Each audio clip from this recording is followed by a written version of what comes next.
하나님의 말씀은 신약성경 빌립보서 4장 10절에서 마지막 절 23절까지 저와 여러분이 한 절씩 교독하도록 하겠습니다. 신약성경 322페이지 빌립보서 4장 10절에서 마지막 절까지 교독하겠습니다. 내가 주 안에서 크게 기뻐함은 너희가 나를 생각하던 것이 이제 다시 싹이 남이니 너희가 또한 이를 위하여 생각은 하였으나 기회가 없었느니라.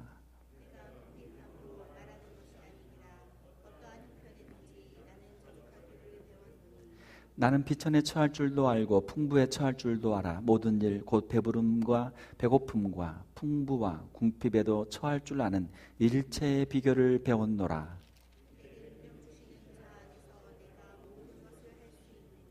그러나 너희가 내 괴로움에 함께 참여하였으니 잘하였도다.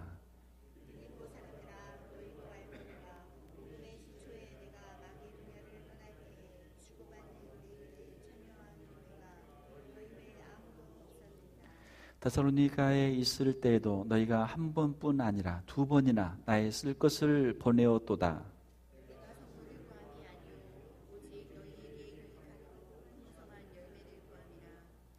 내게는 모든 것이 있고 또 풍부한지라. 에바브로디도 편에 너희가 준 것을 받음으로 내가 풍족하니 이는 받으실 만한 향기로운 제물이요 하나님을 기쁘시게 한 것이라.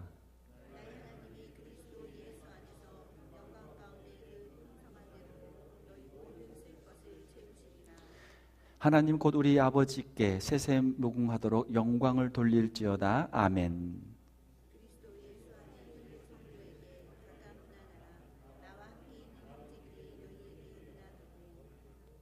모든 성도들이 너에게 문안하되 특히 가이사의 집 사람들 중 몇이니라. 주 예수 그리스도의 은혜가 너희 심령에 있을지어다. 아멘. 우리가 빌립보서를 우리가 계속 보아왔는데 오늘은 빌립보서 마지막 시간입니다. 빌립보서 4장 10절에서 23절까지 말씀을 가지고 성도들이 보낸 선물에 대한 감사라는 제목으로 말씀을 전하도록 하겠습니다. 빌립보서에서 가장 큰 주제는 기쁨이라는 단어죠. 기뻐하라, 기뻐하라라는 단어가 계속 반복이 됩니다. 우리 좌우에 계신 분들과 인사 한번 하겠습니다. 주 안에서 기뻐합시다. 주 안에서 기뻐합시다. 네, 감사합니다. 자, 이 빌립보서는 사도 바울이 로마 감옥에서 빌립보에 있는 교회 성도들에게 보낸 편지죠. 이 빌립보서를 다 이렇게 요약하게 되면 한 세 마디로 요약을 할 수 있습니다. 첫 번째로는 나는 지금 잘 있다. 나는 지금 잘 있다. 그리고 너희들이 보내준 선물에 대해서 고맙다, 감사하다. 그리고 세 번째로는 지금 신앙생활을 잘하고 있다. 더 힘내서 주님 안에서 기뻐하면서 믿음 생활을 잘해라. 이렇게 세 가지로 요약이 돼요. 첫 번째는 뭐라고요? 나는 지금 잘 있다. 한번 따라서 해보세요. 나는 지금 잘 있다. 두 번째는 뭐라고요? 에바브로디도 편에 보내준 선물에 대해서 고맙다. 선물 고맙다. 세 번째는 뭐였습니까? 힘내라. 힘내라. 신앙생활 잘하고 있다. 힘내고 주 안에서 기뻐하고 인내하고 다시 볼 때까지 신앙생활을 잘해라. 이 세 가지가 사도 바울이 이 빌립보서에 쓴 핵심적인 내용들이죠. 자, 부모의 기쁨은 자녀들이 잘 자라는 것입니다. 뭐 다른 거 필요 없어요. 자녀들이 건강하게 또 착하게 또 자기 할 일 잘하면서 잘 자라는 것, 그걸 보는 게 부모의 기쁨이죠. 뭐 더도 말고 덜도 말고 없어요. 자녀들이 잘 자라는 것, 자녀들이 행복하게 잘 사는 것, 그것을 보는 게 부모의 큰 기쁨이죠. 거기에 조금 플러스를 더 한다면 자녀들이 부모의 수고를 알아주고 부모에게 감사하고 부모를 사랑하고 부모에게 효도를 한다면 부모로서는 더할 나위가 없이 참 감사한 것이죠. 자, 목회자들에게 있어 기쁨은 무엇입니까? 그것은 성도들이 신앙 안에서 잘 자라는 거예요. 더도 말고 덜도 말고 우리 성도들이 신앙 안에서 믿음이 잘 자라는 거 보는 것이 목회자들의 행복이죠. 성도들이 하나님의 축복 안에서 행복하게 잘 사는 것을 보는 것이 목회자의 행복입니다. 거기에 플러스를 해서 만약에 성도들이 교육자들의 수고를 알아주고 교육자들을 사랑해 준다면 그건 더할 나위 없이 행복한 목회가 되는 것이죠. 자, 오늘 본문에 보게 되면은 빌립보서 4장 10절에 사도 바울에게는 큰 기쁨이 있었습니다. 그 기쁨은 무엇입니까? 내가 주 안에서 크게 기뻐함은 너희가 나를 생각하던 것이 이제 다시 싹이 남이니 너희가 또한 이를 위하여 생각을 하였으나 기회가 없었느니라. 너희가 나를 생각하던 것이 다시 싹이 났다. 이게 도대체 무슨 말입니까? 자, 사랑은 뭐예요? 사랑은 생각하는 것이죠. 우리가 하나님을 사랑합니다 그러면 하나님을 생각하는 것이죠. 자, 우리가 부모님을 사랑합니다 그러면 부모님을 생각하는 거죠. 우리가 자녀를 사랑하면 자녀를 생각하죠. 자꾸 생각나는 사람이 있어요. 그러면 그 사람은 내가 사랑하는 사람이죠. 내가 관심이 없으면 생각날 일이 없단 말이에요. 자꾸 생각나. 그러면 마음이 끌리고 그 사람에게 더 관심이 가고 궁금하고 그렇죠. 자, 이 빌립보 교회 성도들이 사도 바울에 대해서 생각하고 그들이 어떤 일을 했습니다. 그 일은 이제 좀 뒤에 나오죠. 자, 이것을 좀 더 우리가 구체적으로 보면은 지금 사도 바울이 로마 감옥에서 고생하고 있는데 얼마나 거기서 추울까, 외로울까, 얼마나 힘들까, 배고플까, 그게 생각이 난 거예요. 그래서 에바브로디도 편에 먹을 것도 보내고 또 연보도 보내고 또 뭐 입을 옷도 보내고 여러 가지 헌금과 또 선물들을 보낸 것이죠. 거기에 대해서 사도 바울이 감사의 말을 하고 있는 것이죠. 교인들의 사랑의 선물을 받을 때 그것이 크든지 작든지 상관없이 사역자들은 행복하죠. 왜냐하면 교인들의 마음 속에 이 교육자에 대한 사역자에 대한 그런 감사의 마음이 있고 사랑의 마음이 있다는 것, 그 자체가 목회자들을 행복하게 만드는 것이죠. 성도들이 사역자의 수고를 알아주는 것, 그 자체가 고마운 것이죠. 이것은 성도들의 사역자의 사역에 협력하는 것과 같은 것이고 하나님의 일을 위해 수고하는 주의 종들을 돕는 그러한 일들이 되는 것이죠. 자, 11절에 보게 되면은 내가 궁핍함으로 말하는 것이 아니니라 어떠한 형편이든지 나는 자족하기를 배우노라. 내가 참 힘들고 어려워서 궁핍해서 너희들이 준 것에 대해서 고맙다, 또 더 달라라고 내가 말하는 게 아니라 내가 지금 뭔가 없어서 부족해서 내가 이 말을 하는 것이 아니다. 어떠한 형편이든지 나는 자족하기를 배웠노니. 사도 바울이 예수 그리스도를 통해서 배운 하나님 놀라운 능력이 있었는데 그건 바로 자족하는 거예요. 자족은 무엇입니까? 하나님께서 나에게 주신 것들로 만족하고 감사하는 것, 이걸 자족이라고 그래요. 자족. 만족하고 자족하는 것. 자, 만족하고 자족하면은 그의 얼굴에는 기쁨과 감사의 표시가 나오죠. 만약에 뭔가 좀 불평이 있고 불만이 있으면 얼굴에 나오잖아요. 뭔가 그냥 얼굴에 얼굴상이 찌푸러지고 또 말을 해도 불평과 원망이 자꾸 나오잖아요. 자, 그러나 사도 바울의 마음 속에는 예수님이 주신 이 자족하는 마음이 있었어요. 시편 23편에 있는 것처럼 여호와는 나의 목자시니 내게 부족함이 많습니다. 부족한 게 하나 있습니다. 부족함이 없으리로다. 할렐루야. 그러한 고백이 사도 바울에게 있었단 말이에요. 나는 자족하기를 배웠다. 사도 바울은 말씀하고 있죠. 이것은 사역자들이 가져야 될 가장 기본적인 자세입니다. 빌립보서 4장 11절 말씀, 나는 자족하기를 배웠노니. 자족하는 것을 배우지 못하면 이 사역의 길을 갈 수가 없어요. 사역자의 길을 갈 수가 없어요. 자꾸 하나님이 왜 이거 안 주시지, 왜 교인들을 이거 안 해주나, 교회에서 왜 이거 안 해주나, 자꾸 그 생각하고 있으면은 목회를 할 수 없단 말이에요. 하나님 앞에서 내가 헌신하고 악올 골짝 빈들에도 내가 주의 복음을 들고 가리라. 주님이 나를 부르신 곳은 내가 어디든지 가리라. 그것이 사막이든 빈들이든 그것이 어디든지 내가 가리라 라고 하는 결단 헌신이 있었기 때문에 이 길에 온 것이고, 내가 설령 내가 매를 맞든지 굶든지 어떻게 하든지 간에 내가 순교를 하더라도 이것은 하나님께서 인도하시는 길이고 하나님께서 그렇게 하라고 하시면 내가 그 고난의 잔도 마시겠습니다 하는 마음이 있어야 사역자의 길을 갈 수 있단 말이에요. 사도 바울의 자족하기를 배웠노라 라고 하는 그 마음이 있어야만 예수님 안에서 참된 만족을 누릴 수 있고 주님 주신 사명을 감당할 수 있는 것이죠. 그렇지 않으면 세상의 유혹과 환난과 핍박이 올 때 이 길을 갈 수 없단 말이에요.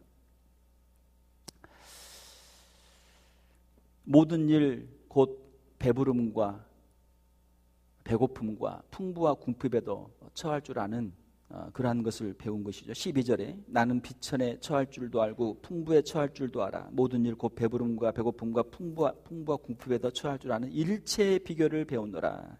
어떠한 환경 속에서도 자족할 수 있는 그러한 비결을 배웠다. 그런 능력을 배웠다. 할렐루야. 이것이 사도 바울의 고백이에요. 사역자들은 이러한 기본적인 자세가 있어야 되고 사역자들 뿐만이 아니고 우리 성도들도 이러한 마음으로 우리가 신앙생활을 해야 될 줄 믿습니다. 그러면 세상이 감당할 수 없는 사람이 되는 거예요. 세상에서 유혹을 해서 거기에 딸려가면 얼마나 이게 타락이 쉬워요. 또 어떤 거 하나를 가지고 그걸 가지고 핍박을 해가지고 그 때문에 넘어지면 신앙생활하기 힘들단 말이에요. 특별히 사역자의 길을 가려고 했을 때는 정말 하나님 앞에서 주신 사명 하나 붙잡고 주님께 생명을 맡기고 그 길을 갈 수 있는 그러한 헌신과 결단이 있어야만 사역자의 길을 갈 수 있는 것이죠. 사도 바울은 그러한 마음의 자세를 가지고 이 사역을 하고 있다라고 자신은 이야기를 하고 있는 것이죠. 자, 그래서 13절에 보게 되면 내게 능력 주시는 자 안에서 내가 모든 것을 할 수 있느니라. 할렐루야.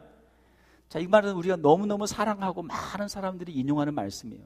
하나님께서 나에게 무슨 특별한 능력을 주시면 내가 기적을 행하고, 하나님께서 내게 특별한 능력을 주시면 내가 무슨 은사를 행하고, 내가 무슨 큰 일을 하는 것처럼 사람들이 이 말씀을 사람들이 인용해요. 자, 그러나 이 말씀의 이 컨텍스트, 문맥과 상황 속에서 보게 되면 이건 무슨 말이에요? 내가 어떠한 형편에 있어도 나는 자족할 수 있다. 내게 능력 주시는 자, 내게 능력 주신 자가 누굽니까? 예수 그리스도.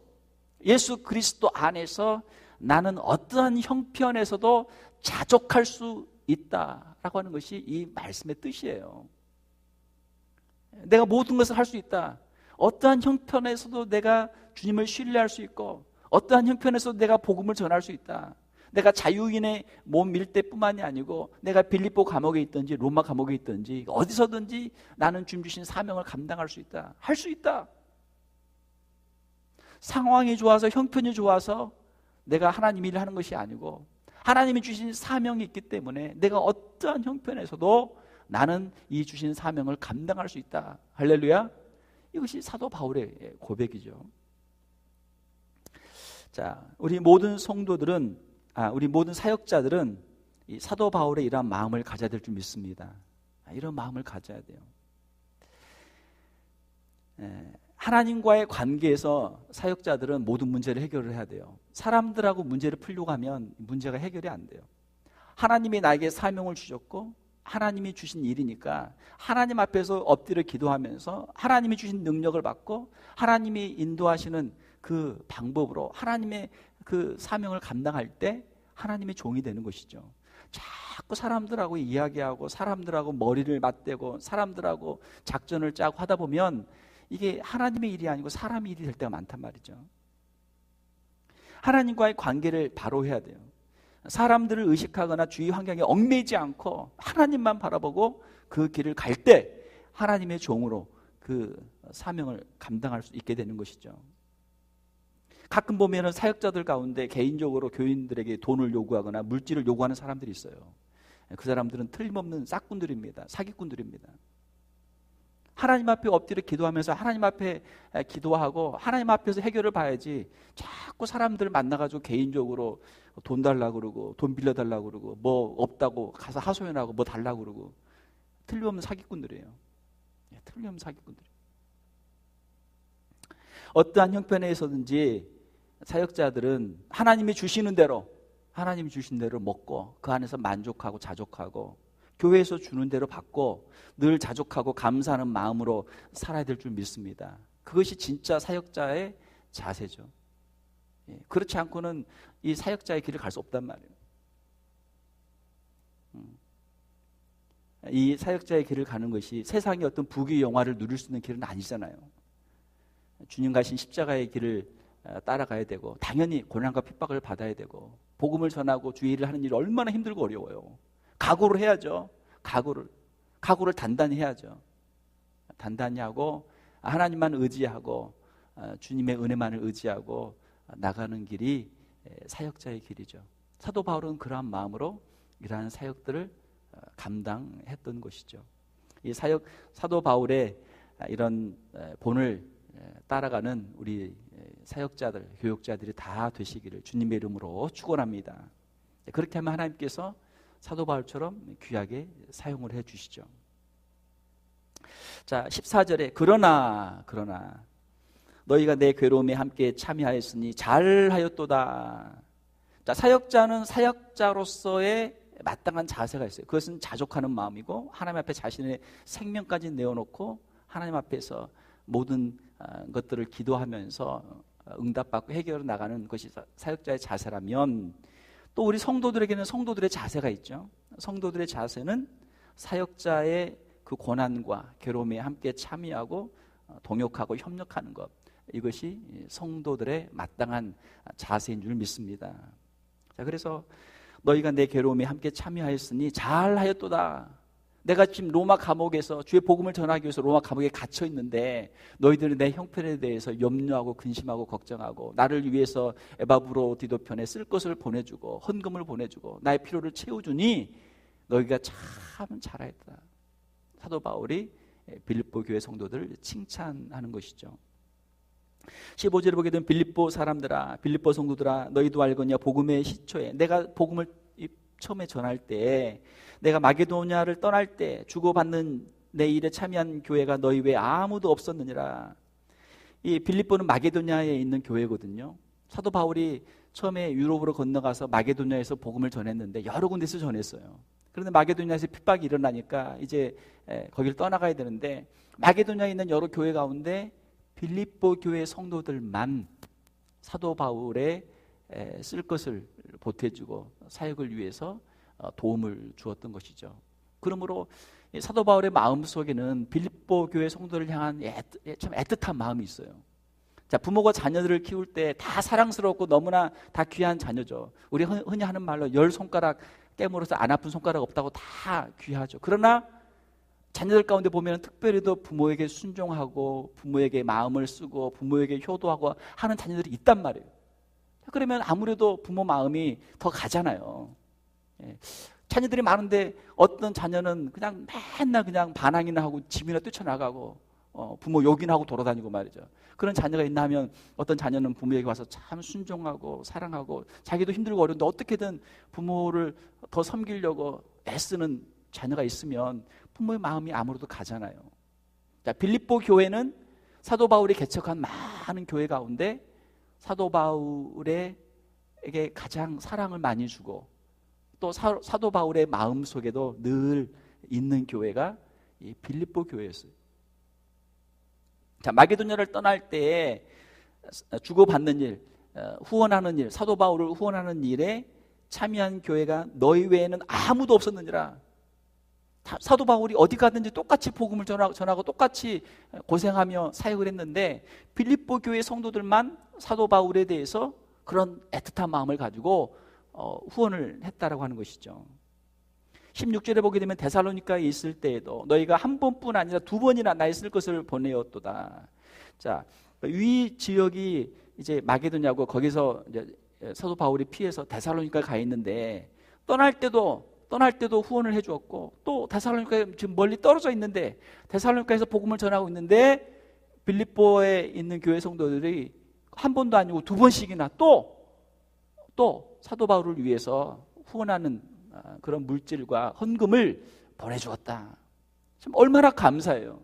다른 교회는 한 번도 안 하는데 이 빌립보 교회는 벌써 마게도냐를 떠날 때도 했지, 데살로니가에 있을 때 두 번이나 했지, 또 지금 사도 바울이 로마 감옥에 있는데 에바브로디도를 통해서 또 후원했으니까 최소한 4번은 한 거 아니에요? 4번은. 그죠?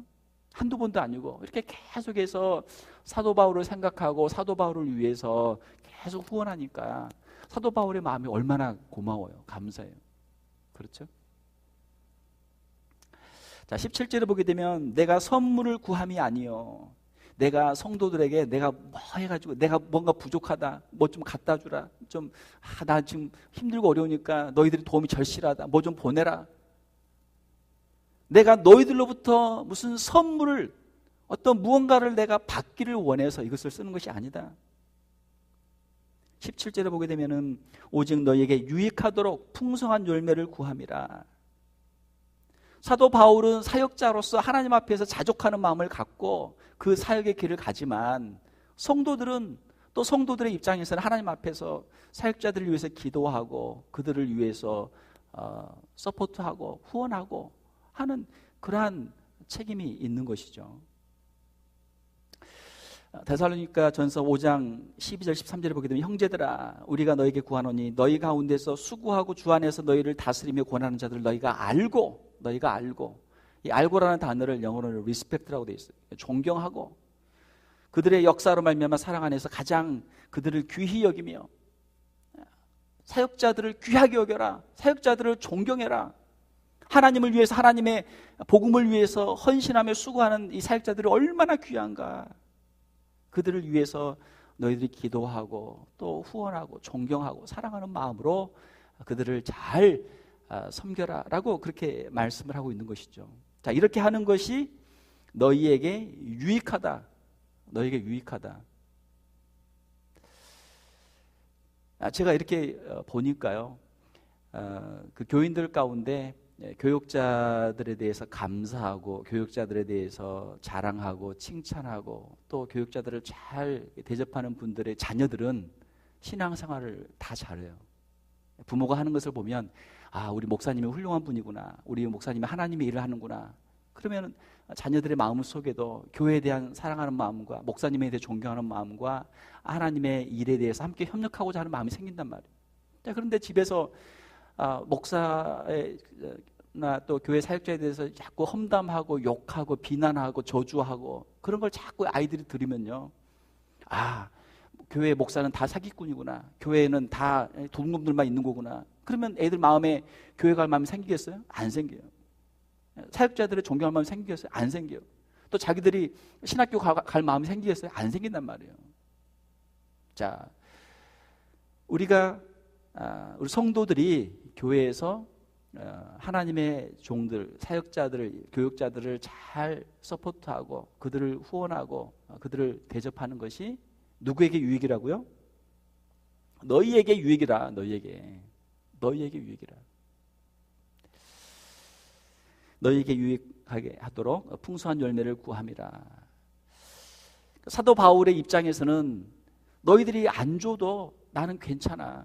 나는 어떠한 형편 가운데서도 나는 늘 자족할 수 있고 만족할 수 있고 감사할 수 있고 나는 이 모든 것들을 다 감당할 수 있어. 자, 그러나 너희들이 나에게 보내준 선물에 대해서 참 고맙다. 너희들이 나의 괴로움에 참여했고 복음 사역을 위해서 이렇게 기도하고 함께 후원하니 참 고맙고 이것이 너희에게도 큰 유익이 될 것이다 라고 사도 바울은 그렇게 말씀하는 것이죠. 18절에 내게는 모든 것이 있고 또 풍부한지라. 하나님의 은혜로 어떻게든 사니까 있으면 있는 대로 없으면 없는 대로 하나님의 일 할 수 있으니까 괜찮다. 자, 그러나 너희가 에바브로디도 편에 너희가 준 것을 받음으로 내가 풍족하니 이는 받으실 만한 향기로운 제물이요 하나님을 기쁘시게 한 것이라. 자, 빌립보 성도들이 정성을 다해서 헌금을 모아서 또 헌물을 모아서 사도 바울의 필요한 대로 에바브로디도 편에 보내서 에바브로디도가 와서 또 정성껏 사도 바울을 도우면서 뒷바라지하면서 이렇게 했는데 이것이 하나님께서 받으실 만한 향기로운 제물이다. 하나님께 드리는 것이죠.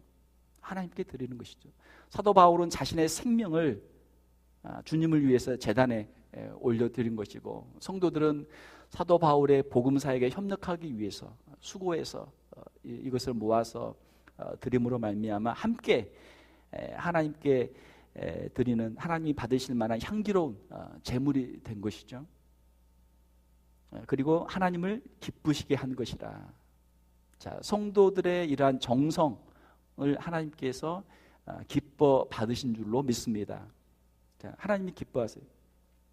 우리가 성경에 보게 되면요, 구약의 선지자들, 엘리야나 엘리사, 또 많은 선지자들이 많은 핍박을 받아요. 고난을 받아요.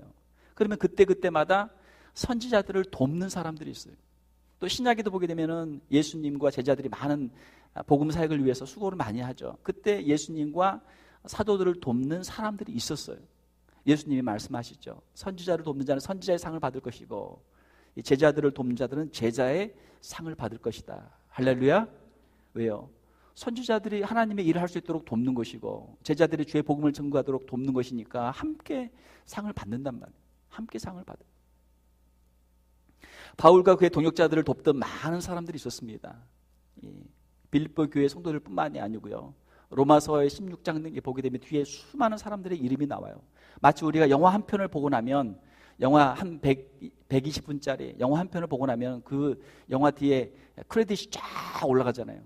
그 영화를 만들기 위해서 나온, 출연한 사람들, 도운 사람들, 수많은 그 스태프들 이름이 쫙 올라가잖아요. 크레딧이. 마치 그런 것처럼 로마서 16장에 보게 되면 사도 바울의 사역을 도왔던 그 많은 사람들의 이름들이 등장한단 말이에요. 우리는 모르죠. 거기 한 번밖에 안 나오는 사람도 있으니까 도대체 이 사람이 누굴까? 우리는 모르죠.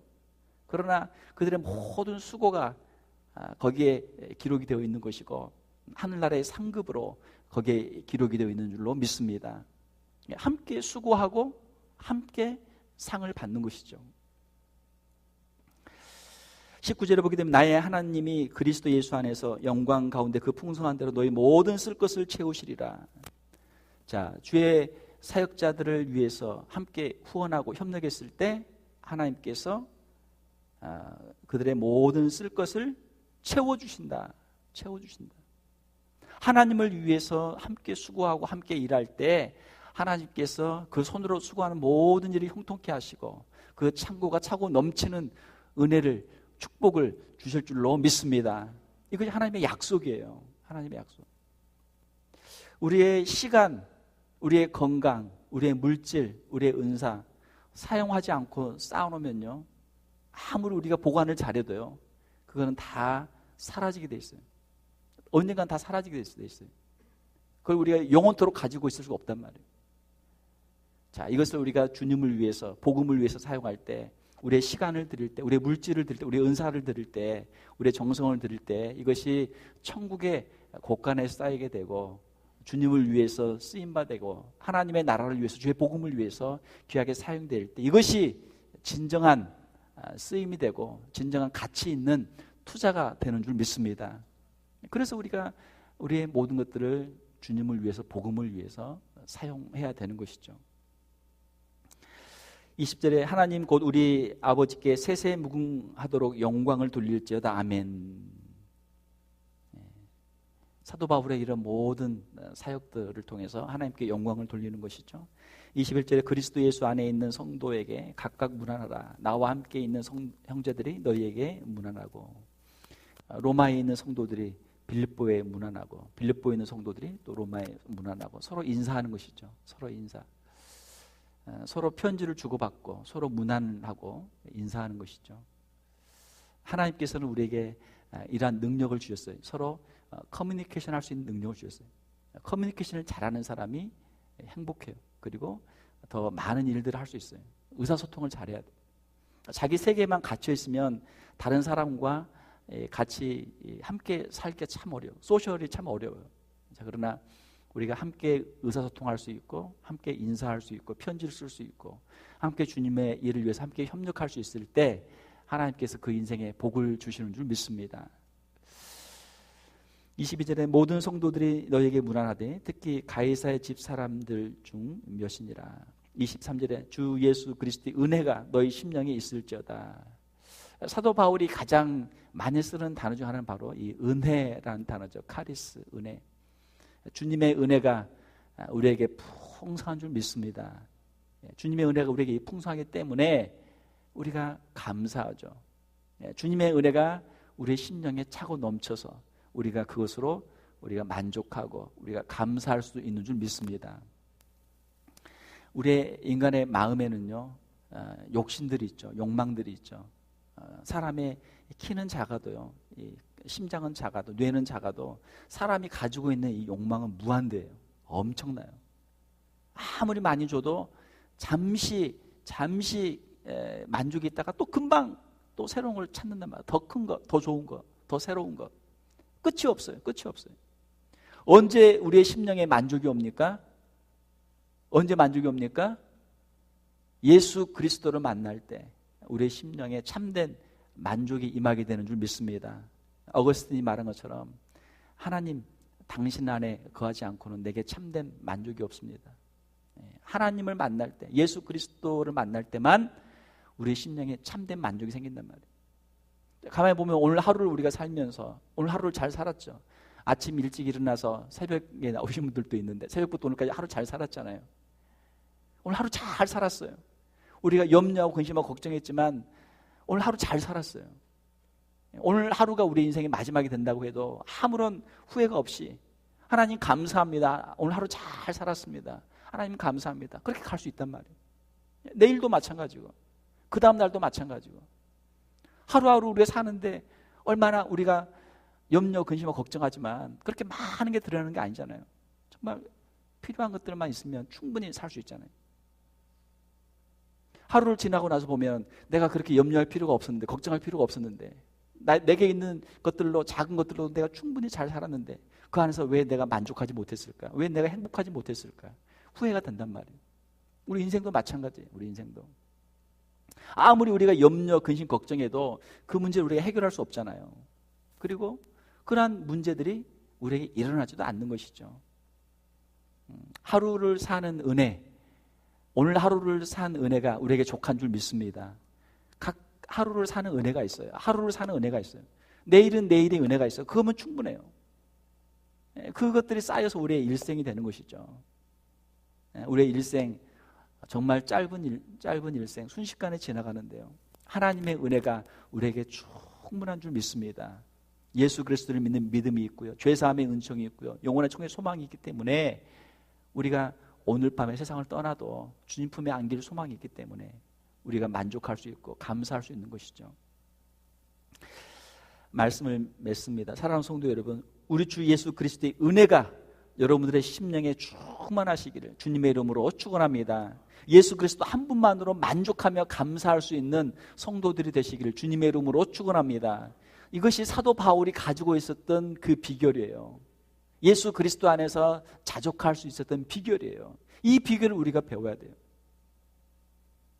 자, 그리고 하나님이 주신 그 은혜를 우리가 가지고 있을 때, 간직할 때 그것이 우리 안에서 차고 넘쳐서 우리가 풍성히 누릴 뿐만이 아니고 그것을 우리 주위의 사람들에게 나눠줄 수 있는 것이죠.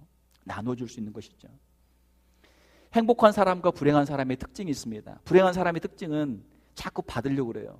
내가 더 받아야 되는데 왜 나는 못 받았을까? 항상 이게 뭔가 이 결핍, 애정 결핍, 뭔가 항상 결핍이란 말이에요. 부족해. 뭔가 더 채워야 되는데, 더 받아야 되는데 항상 받을 궁리만 해요. 뭔가를 어디서 가져올 궁리만 해요. 이게 불행한 사람의 심리예요. 특징이에요. 행복한 사람의 특징은 뭐예요? 이미 하나님께로부터 내가 받은 게 많아요. 내가 이렇게 보니까 하나님께로부터 이미 받은 게 많단 말이에요. 이미 충분하단 말이에요. 그러니까 만족하고 자족하고 거기서 한 걸음 더 나가서 차고 넘쳐서 다른 사람들을 돌아보고 다른 사람들에게 나눠줄 수 있는 힘도 하나님이 주시는 줄 믿습니다. 그 나눠주는 게 뭐 많은 거, 큰 거 나눠주는 게 아니고요, 자기에게 있는 것 중에서 작은 거 하나, 그거 나눠줄 수 있는 것이죠. 그것이 하나님의 축복인 줄 믿습니다. 그런 사람들이 행복한 사람들이에요.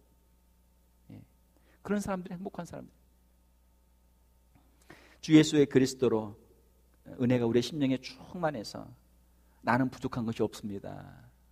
주님이 계시기 때문에 나는 부족한 것이 없습니다. 한번 따라서 봅시다. 주님이 계시기 때문에 나는 부족한 것이 없습니다. 누가 와서 한번 물어봐요. 당신 뭐 필요합니까? 뭐 없는 거 있습니까? 부족한 거 있습니까? 그럼 이것도 없고요, 저것도 없고, 냉장고도 없고, 세탁기도 없고요, 뭣도 없고요, 차도 없고요, 집도 없고요, 뭣도 없고요, 뭣도 없고요. 숫자를 다 세고 있으면 한두 곳도 없어요. 한두 곳도 없습니다. 그러나 예수님 안에서 충분합니다. 주님이 계시기 때문에 주님 한 분만으로 충분합니다. 지금 주님이 내게 주신 것들 안에서 나는 너무나 행복하게 잘 살고 있습니다. 이런 고백을 할 수 있으면 얼마나 좋겠어요. 주님이 주신 그 은혜를 가지고 우리가 자족하면서 또 다른 사람들, 주의 사역자들을 돕고 주위에 있는 성도들을 돕고 함께 하나님의 영광을 위해 주의 몸된 교회를 위해서 귀하게 쓰임 받을 수 있는 우리의 사랑하는 성도들이 다 되시기를 주님의 이름으로 축원합니다. 함께 기도하겠습니다. 하나님 아버지, 이 시간 사도 바울이 로마 감옥에서 그 춥고 그 외롭고 참 자유가 없는 그곳에서도 내게 부족함이 없다라고 고백하는 참 놀라운 말씀을 우리가 함께 읽었습니다. 그리고 빌립보 교회 성도를 향해서 주 안에서 기뻐하라 라고 하는 말씀을 우리가 함께 읽었습니다. 사도 바울의 심령에는 예수 그리스도가 있었기 때문에 그가 어떠한 형편에 있든지 어떤 상황에 있든지 그는 자족할 수 있었고 그 모든 것들을 능히 감당할 수 있었다는 것을 저희들의 성경을 통해서 다시 한번 깨닫게 됩니다. 하나님, 우리 심령 안에도 우리 주 예수 그리스도의 은혜로 충만케 하여 주시옵소서.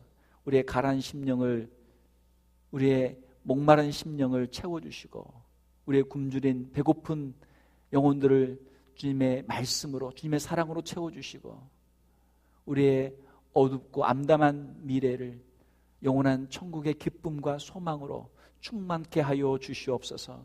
주님 한 분만으로 만족하게 도와주시고 주님 주신 은혜로 감사하게 도와주시고 주님의 복음을 위해서 함께 협력하며 영원한 천국의 소망 가운데 살아갈 수 있는 우리 귀한 성도들 다 되게 하여 주시옵소서. 거룩하신 우리 주 예수님 이름으로 기도하옵나이다. 아멘.